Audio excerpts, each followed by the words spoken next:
What is going on, Halo fans? Luke the Notable here, and in this video we're going to be analyzing the Blitz Packs and their rarity of the different cards that they unlock for you. So on the last day of the Halo Wars 2 beta, everyone got 20 Blitz Packs. I opened up all of them and cataloged what I got. I'm hoping to double check these numbers once the game finally does come out, but 40% of my cards were common, 29% were uncommon, 24% were ultra rare, and only 7% were legendary. I have some thoughts on what this could mean for the overall state of Halo Wars 2 Blitz mode and its microtransactions.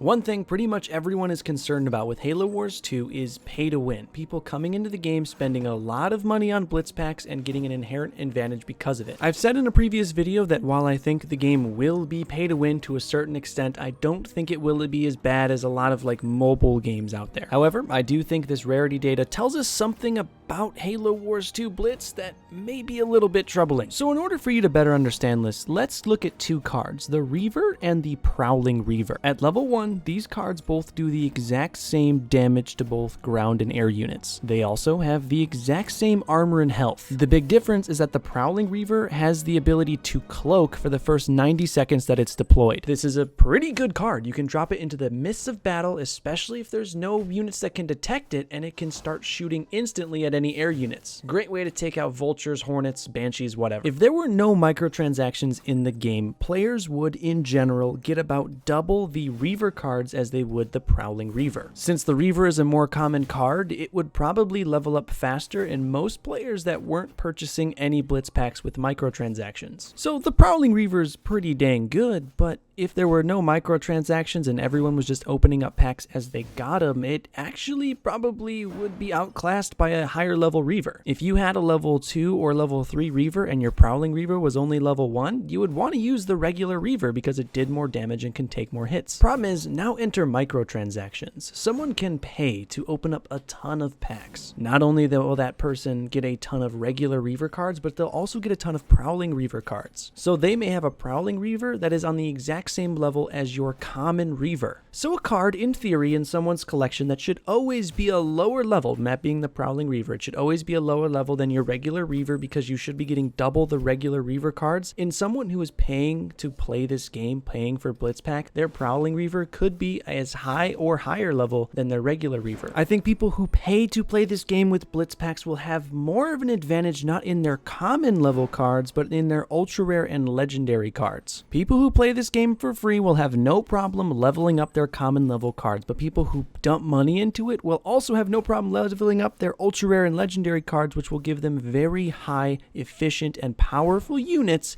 to use in the battlefield. I've said in previous videos that skill goes a long way, and I still stand by that. If you're better than the other guy, it doesn't matter if he has a little bit higher cards, you're probably going to beat him. Thing is, if two equally skilled players fight each other, it's going to be over who has higher level cards. And if one of those players that were equally skilled paid to get more cards than the other player, that is textbook pay to win. You know, I really like Blitz mode in Halo Wars 2, so much so that I'm probably gonna throw down some money on the game just to have some extra cards, because it is fun. I really do enjoy it. Thing is, my biggest fear in Blitz mode is that maxing out all your cards is actually going to cost you thousands of dollars. We just don't know yet. We don't know how long it's going to take for you to max out all of your cards. Positive thinking though, Halo Wars 2 Blitz is pretty balanced. I mean, having a couple levels up on another guy won't make too much of a difference. I mean, obviously, if someone has a level 10 Marine and he's going up against your level 1, that level 10 Marine is going to stomp all over your level 1 Marine.